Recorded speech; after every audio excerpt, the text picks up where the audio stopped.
आज हम करने वाले हैं government accounting rule 1990। Basically government accounting rule जो हम कर रहे हैं इसका मकसद क्या है। जैसे कि हमारे अगर हम कोई बिजनेस करते हैं तो हम हमेशा एक बही खाता बना के चलते हैं कि इतना प्रॉफिट हुआ, इतना लॉस हुआ, इतने पैसे हमारे पास आए, इतने हमारे अलग अलग खर्चे हुए ड्यूरिंग बिजनेस करते हुए। तो जो ये गार 90 जिसको हम कह देते हैं गवर्नमेंट अकाउंटिंग रूल, इसके अंदर जो भी गवर्नमेंट की ट्रांजेक्शन होती है, चाहे रिसिप्ट है चाहे पेमेंट है, गवर्नमेंट में पैसे आते भी हैं, रेवेन्यू भी आता है और हम पेमेंट भी करते हैं। तो ये जो सब चीजें हो रही हैं, अब ऐसे अगर गवर्नमेंट इसका बही खाता नहीं बनाएगी तो गवर्नमेंट को पता कैसे चलेगा इन द एंड उसका कितना पैसा आया, कितना पैसा गया, कितना डेफिसिट हुआ। ये कहाँ से पता लगता है? ये इन्हीं बही खातों से पता लगता है। तो हर डिपार्टमेंट अगर अगर देखो सेंट्रल गवर्नमेंट के जो डिपार्टमेंट है तो बहुत सारे हैं, अलग अलग डिपार्टमेंट। अगर हर डिपार्टमेंट अपने अपने हिसाब से ये बही खाते बनाने लग जाए तो जो सेंट्रल गवर्नमेंट है वो तो यही ढूंढती रह जाएगी कि भाई हाँ कितना पैसा आया, कुछ किसी हिसाब से बना रहा है, कोई किसी हिसाब से बना रहा है।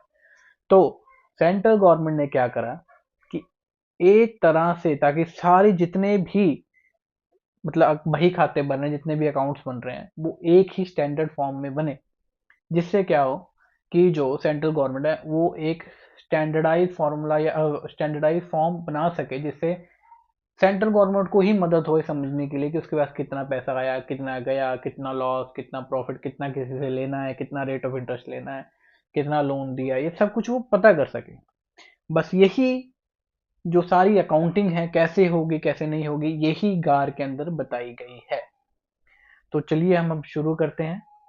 आपको सबसे पहले जब भी मैं पढ़ाऊंगा, कोई भी टॉपिक पढ़ाऊंगा, तो आपने कभी भी यह नहीं सोचना कि मैं नोट्स बना दूं। आपने मेरी जो वीडियो है पहले तो स्क्रीन के साथ रख के ही देखनी है।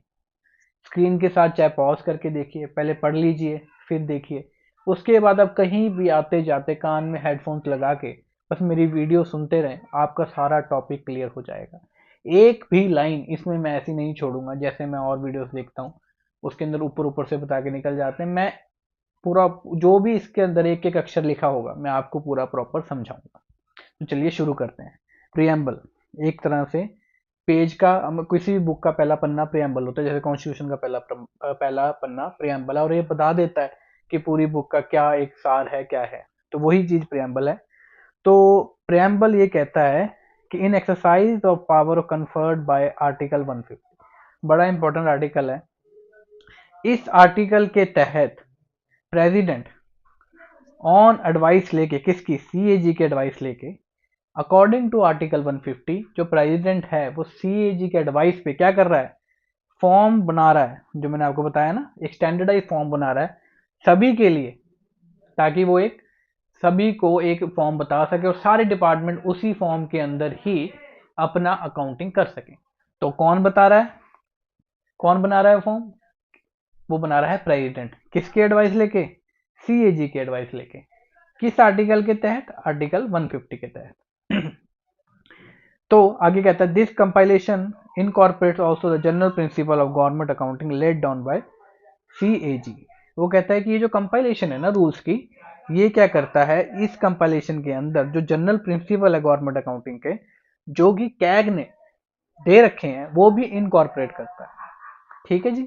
तो अब हम रूल पहला पढ़ते हैं, short title and commencement. Short title में उसका नाम क्या है, कमेंसमेंट वो कब से लागू हुआ। तो इसका नाम हम पहले ही पढ़ चुके हैं, गवर्नमेंट अकाउंटिंग रूल 1990।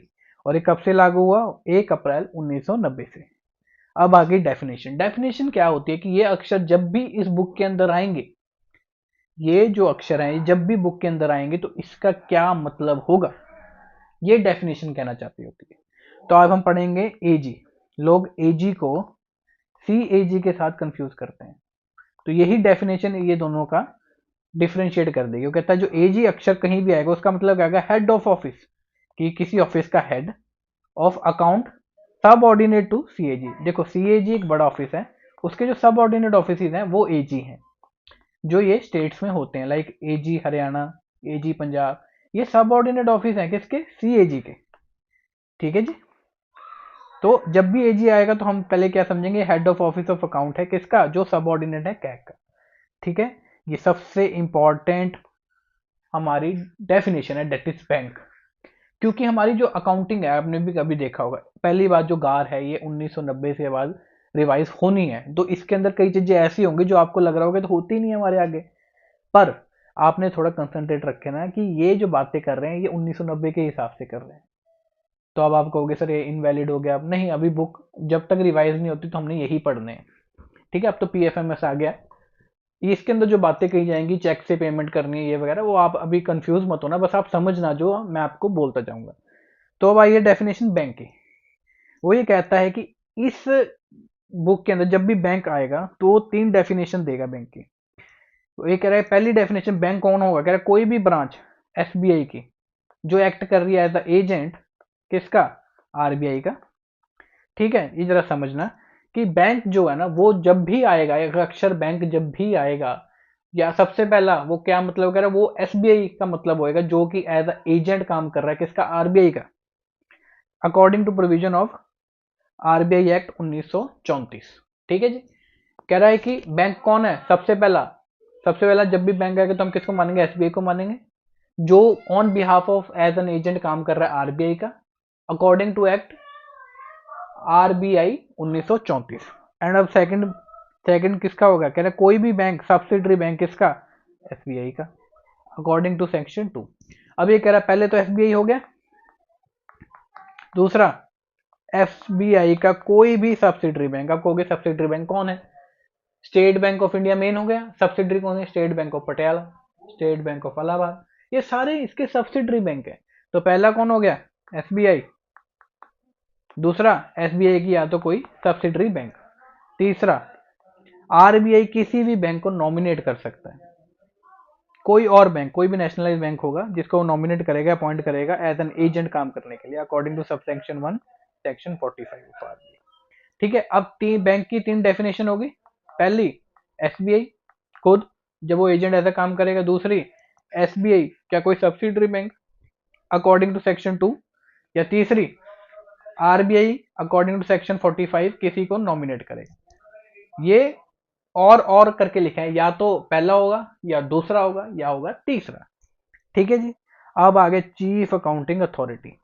जो चीफ अकाउंटिंग अथॉरिटी होती है, ये आपका अगर हम तीनों का अलग अलग तोड़ देंगे, चीफ सबसे बड़ा, अकाउंटिंग अथॉरिटी जो अकाउंटिंग अथॉरिटी मतलब जो अकाउंटिंग कर रही है उस अथॉरिटी का सबसे बड़ा अफसर कौन है, वो है सेक्रेटरी होता है, हमेशा सेक्रेटरी का नाम है, क्योंकि जब भी अकाउंट बनता है ना उसके ऊपर साइन होते हैं, जिसके ऊपर मेन साइन होते हैं वो चीफ माना जाता है, तो वो सेक्रेटरी ही होता है। जो चीफ अकाउंटिंग अथॉरिटी हमेशा सेक्रेटरी होएगा किसी डिपार्टमेंट का, ठीक है, या मिनिस्ट्री का। और जो ये होगा इसका एक और नाम भी कई जगह यूज होता है, इस बुक के अंदर नहीं होगा, अलग बुक में शायद आप उससे फिर इसको समझ पाओगे, एडमिनिस्ट्रेटिव हेड भी कहते हैं इसको। ठीक है जी, तो चीफ अकाउंटिंग कौन है, मीन सेक्रेटरी ऑफ मिनिस्ट्री या department of government of India in which departmentalize system of accounting has been introduce. अब ये बात कर रहा है जिसके अंदर डिपार्टमेंटलाइज सिस्टम ऑफ अकाउंटिंग आ गया है, has been introduce and in case of UT separate. अच्छा जी, अब मैं बताता हूँ कहना जिस, अब डिपार्टमेंटलाइजेशन ऑफ अकाउंट क्या होता है, पहले ना हमारे जो 1976 तक हमारे जो अकाउंट्स है ना ये एजी ही संभालता होता था सारे, सीएजी लगा लो, एजी नहीं, मैं गलत बोल रहा हूँ, सीएजी संभालता होता था।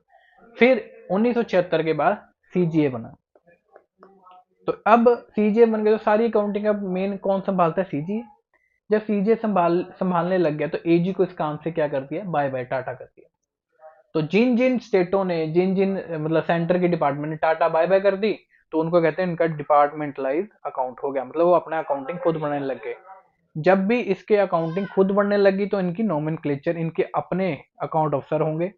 ठीक है, चीफ कंट्रोलर ऑफ अकाउंट, ठीक है, प्रिंसिपल एओ मतलब प्रिंसिपल अकाउंट ऑफिसर, पे एंड अकाउंट अफसर, डीडीओ, ये सारे ही एक डिपार्टमेंटलाइजेशन अकाउंट के नाम है, आगे उनके आगे हायरार्की है उनके अफसरों की। ठीक है, कहता है कि चीफ अकाउंटिंग ऑफिसर कौन है, कहना सेक्रेटरी है उन डिपार्टमेंट के जिनके डिपार्टमेंटलाइजेशन होगी अकाउंट्स की, या अगर हमें यूटी की बात करूं तो उसके अंदर कौन होगा, चीफ सेक्रेटरी या चीफ कमिश्नर। ठीक है जी, अब आ गया सिविल अकाउंट्स ऑफिसर, कहना सिविल अकाउंट ऑफिसर कौन होगा, इसके अंदर बड़ा प्यार से लिखता है, कहता है कि सिविल अकाउंट ऑफिसर 3 हो सकते हैं, या तो सबऑर्डिनेट ऑफिसर ऑफ सीएजी। कौन था वो था एजी। तो एक पहला कौन हो गया, एजी हो गया। दूसरा कहता है प्रिंसिपल एओ। तीसरा कौन हो गया, पे एंड अकाउंट अफसर। तो ये तीनों में से कोई भी एक अकॉर्डिंग टू द कंटेक्स्ट, जो भी उसका कंटेक्स्ट चल रहा है उसके हिसाब से कोई भी वो हो सकता है। ठीक है जी। अब आ गया सीएजी, जिसके हम बड़े कंट्रोलर एंड ऑडिटर जनरल, ये ऑडिट करता है। तो ये आर्टिकल 148 में इसकी ड्यूटीज लिख रखी है। डीपीसी एक्ट भी है इसका 1971 का, वो भी हम उसके सेक्शन 10 पढ़ेंगे, 11 पढ़ेंगे, 22 पढ़ेंगे, इसके अंदर आगे पढ़ेंगे नेक्स्ट के अंदर। ठीक है जी। फिर आ गया सीजीए। मैं आपको बार बार सीजीए सीएजी बोल रहा हूँ। सीजीए क्या है, अब देखिए जरा समझिए। ये गवर्नमेंट ऑफ इंडिया है, इसके ना कई सारे मिनिस्ट्रियाँ होती हैं। उनमें से एक मिनिस्ट्री है मिनिस्ट्री ऑफ फाइनेंस। अब हर मिनिस्ट्री के आगे ना बड़े बड़े डिपार्टमेंट्स होते हैं अपने अपने। वैसे ही मिनिस्ट्री ऑफ फाइनेंस का एक डिपार्टमेंट है डिपार्टमेंट ऑफ एक्सपेंडिचर, एक है डिपार्टमेंट ऑफ इकोनॉमिक्स अफेयर। इस डिपार्टमेंट ऑफ एक्सपेंडिचर के अंदर काम करता है सीजीए, और इसके अंदर काम करती है बजट डिवीजन। जरा समझिए। Government of India, government India के अंदर कई सारी क्या है, बहुत सारी मिनिस्ट्रीज हैं। मिनिस्ट्रीज के अंदर कई कई डिपार्टमेंट है। उन डिपार्टमेंट के अंदर ऑफिस हैं, डेट इज सीजीए। उनके अंदर एक डिपार्टमेंट ऑफ एक्सपेंडिचर के अंदर एक ऑफिस है, और उसके अंदर मिनिस्ट्री ऑफ फाइनेंस के अंदर एक और डिपार्टमेंट है, that is department of economic affair. उसके अंदर काम करता है बजट डिवीजन। ये आपको आगे जाके इस चैप्टर में नाम सुनने को मिलेंगे। तो ये हो गया सीजीए। अब हो गया कंसोलिडेटेड फंड ऑफ इंडिया। ये जरा समझिएगा, ये बड़ा इंपॉर्टेंट है, आपको समझ आएगा। तीन गवर्नमेंट अकाउंट के तीन पार्ट होते हैं, consolidated fund of India, contingency fund of India and public account. ठीक है जी। जो गवर्नमेंट का खुद का पैसा होता है, जो गवर्नमेंट का खुद का पैसा होता है वो contingency consolidated fund of India में होता है। ठीक है जी। ये आर्टिकल 266 सब क्लॉज 1 में स्टेट का और यूनियन का कंसोलिडेटेड फंड ऑफ इंडिया की बात करता है। ठीक है जी। कंटीजेंसी फंड, ये एक तरह से ना हम क्या करते हैं, हमारी अपनी सेविंग करके रख लेते हैं, कुछ मुश्किल काम में टाइम में काम आएगी हमारी। तो वो कंटीजेंसी फंड जो है वो इंडिया का है, जो मुश्किल टाइम में काम आता है। ये आर्टिकल 267 के तहत है। और ये जो कहते हैं इसको बफर बफर रख रखा है, जैसे बफर स्टॉक रखते हैं ना हमारे यहाँ पे, ऐसे ये बफर है। ये प्रेसिडेंट के पास पावर होती है इसको यूज करने की, स्टेट में गवर्नर के पास होती है। ठीक है जी। अब होता है पब्लिक अकाउंट। पब्लिक अकाउंट का हम एक लेमैन में अगर मैं समझाऊं, पब्लिक अकाउंट में वो पैसा होता है जो गवर्नमेंट का खुद का नहीं होता। डेट हो गए, ठीक है, सस्पेंड अपने अपने डीडीएसआर साइड हो गए, सारे हेड्स इसमें यूज होते हैं।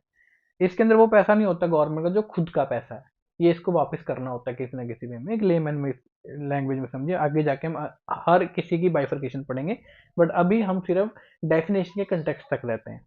ठीक है जी। और इसका आर्टिकल होता है 266 सब क्लोज 2। ठीक है जी।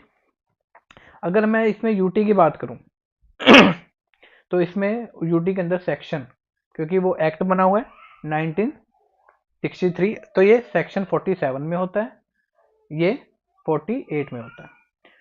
पब्लिक अकाउंट जो होता है वो यूनियन यूटी का अलग नहीं होता, वो एक ही होते हैं, वो यही हेड यूज करते हैं जो सेंट्रल गवर्नमेंट के हैं। ठीक है जी।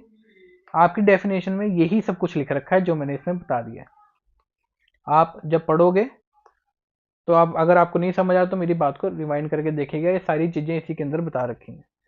यही कंटीजेंसी फंड जो मैंने आपको बता दी है, ये सब कुछ इसके अंदर है। डिफेंस कहते हैं, जैसे मैंने आपको बताया गवर्नमेंट ऑफ इंडिया, उसके आगे कई मिनिस्ट्री है, ऐसे मिनिस्ट्री ऑफ डिफेंस होगी, उसके अंदर के डिफेंस के डिपार्टमेंट हो गया है ना जी। कहते हैं कि यही जो डिफेंस है डिपार्टमेंट कौन सा है, कहता है कि वो डिपार्टमेंट सेंट्रल गवर्नमेंट का जिसका एक्सपेंडिचर मिट होता है डिमांड फॉर ग्रांट से डिफेंस सर्विसेज।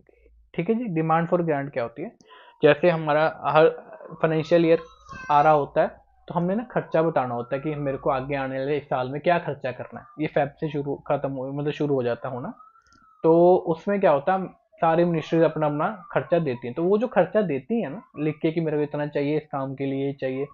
अब ये बनिए की दुकान तो है नहीं कि मैंने जाके बोला कि भाई ऐसे इस महीने में जाके पैसे दो। हमें पहले से ही प्लानिंग करके रखनी होती है इसके क्वार्टर्स के लिए। तो वो डिमांड फॉर ग्रांट होती है। ये जीएफआर के रूल 51 के अंदर भी इसका विवरण दे रखा है। ठीक है जी। अब आगे गवर्नमेंट, गवर्नमेंट की जब भी वर्ड गवर्नमेंट आएगा तो वो अकॉर्डिंग टू कंटेक्ट या तो यूनियन गवर्नमेंट होगी या स्टेट गवर्नमेंट होगी या यूटी होगी। ठीक है, या तीनों भी हो सकते हैं, तीनों की बात भी कर सकता है। फिर आगे पब्लिक अकाउंट में आपको बता चुका हूँ। आरबीआई, आरबीआई मतलब होता है कोई ऐसा ऑफिस जो मैंने आपको बता दिया इसके अंदर बता रखा है। ठीक है। State, except where it appears otherwise from the context, कहता है उसको छोड़ के जो किसी और तरीके से इस कंटेक्स्ट में बोल रखा है, refer to the state. First schedule of constitution के अंदर जो बता रखे हैं सारी स्टेट्स हैं। Constitution mean constitution, treasury include sub treasury. ठीक है जी, ये हमारी सारी होगी डेफिनेशन। अब हम पढ़ेंगे रूल 3, आर्टिकल्स ऑफ कॉन्स्टिट्यूशन या एक्सेट्रा, कि आर्टिकल कॉन्स्टिट्यूशन के या कोई और चीज जो रखी गई हैं इन view of devising the form of account. मतलब कौन कौन से ऐसे आर्टिकल्स हैं, कौन कौन से ऐसे रूल हैं जिसको हमने हेल्प ली है फॉर्म डिवाइस करने के लिए अकाउंट्स के। तो ये तो मैंने आपको पहले ही बता रखा है। 150 के तहत president on account of, on advice of, sorry account में, on advice of CAG form को प्रिस्क्राइब करता है कि ये करना है। पर हम इसमें अंदर और पढ़ेंगे कि जो सीजी है ना, अब प्रेसिडेंट इतना वेला तो है नहीं कि खुद करे, उसने क्या कर दी, ये पावर किसको डेलीगेट कर दी, सीजी को। जो काम मैंने बात कही है कि 150 के तहत प्रेसिडेंट प्रिस्क्राइब करता है, वो पावर डेलीगेट किसको कर दी, सीजीए को। CGA on behalf of president form को प्रिस्क्राइब करता है सारे काम करने के लिए। सारे फॉर्म को प्रिस्क्राइब कौन करता है, सीजीए। बस यही इसके अंदर लिख रखा है। According to article president prescribe करता है ना, on the advice of CAG. ये फंक्शन एक्सरसाइज किसके द्वारा किया जाता है, सीजीए द्वारा, minister of finance, department of expenditure, on behalf of president. ठीक है जी। The duties assign to CGA. अच्छा जी, अब मैं बताता हूँ, इसके अंदर अनेक्शर लग रखे हैं। अनेक्शर 1 वो ये बताता है, हम आगे जाके अनेक्शर को पूरी डेप्थ में पढ़ेंगे, अभी ये मैं पढ़ाऊंगा तो ये पहला चैप्टर बहुत बड़ा हो जाएगा। तो अनेक्शर 1 ये कहता है कि कौन कौन से आर्टिकल्स यूज हुए हैं। ठीक है जी। अनेक्शर 2 सीजीए की ड्यूटीज के बारे में बताता है। ठीक है जी, अनेक्शर 2। अब आगे कह रहे, मैंने आपको बताया डीपीसी एक्ट होता है 1971, ये सीएजी की जो ड्यूटीज है उसके बारे में बताता है। इसका विवरण आर्टिकल, सॉरी अपेंडिक्स 3 के अंदर दे रखा है, सेक्शन 10, 11, 22। ठीक है जी, ये सारा इसके अंदर बता रखा है। अब आ गया एनुअल अकाउंट, सालाना बही खाता, जिसके बारे में आपको बता रहा था। अब ये रूल 4 है ना, ये ओवरव्यू देता है बाहर बाहर से। जैसे ये गांव होता है ना, इसके बाहर एक ना सड़क जा रही होती है, इसके कहते हैं फिरनी। इससे क्या होता है, जो गांव है ना उसका बाहर बाहर का सारा हमें पता लग जाता है कितना कैसा है बाहर से गांव। वही चीज ये है कि ये जो रूल है ना, ये ऊपर ऊपर से बता देता है। इस रूल के अंदर ये कहता है कि जो सालाना अकाउंट है, ये डिपार्टमेंट्स है, इनके अंदर ना जो जो अफसर को सालाना अकाउंट बनाने की पावर दे रखी है, वो सालाना अकाउंट को इकट्ठा करेंगे और किसको भेज देंगे, सीजीए को। सीजीए क्या करेगा, इसको आगे भेज देगा सीएजी को। क्या करने के लिए, एक तो इसकी रिपोर्ट के लिए, और एक इसको क्या कहेगा, इसको साइन करके दे। ठीक है, साइन करने के लिए, मतलब ये इसकी वो लेगा कि सब ठीक है कि नहीं। फिर सीएजी इसको किसको भेज देगा, प्रेसिडेंट को। प्रेसिडेंट क्या करेगा, इसको अपनी पार्लियामेंट में पेश करेगा, और यही काम गवर्नर स्टेट में लेजिस्लेचर में पेश करेगा, या एडमिनिस्ट्रेटर, ठीक है, उसको लॉन्च करेगा। यही बस बात कही गई है इस पूरे रूल के अंदर। आप पढ़ेंगे, एक एक अक्षर पढ़ेंगे, आपको वैसे पढ़ने की जरूरत नहीं है, मैंने पूरे पैरे को बहुत ही मतलब डिटेल में आपको समझा दिया। अब आ रहे हैं issue of subsidiary instruction, rule 5। जो रूल 5 है, issue of subsidiary instruction, subsidiary instruction होती हैं, ये मेन रूल है।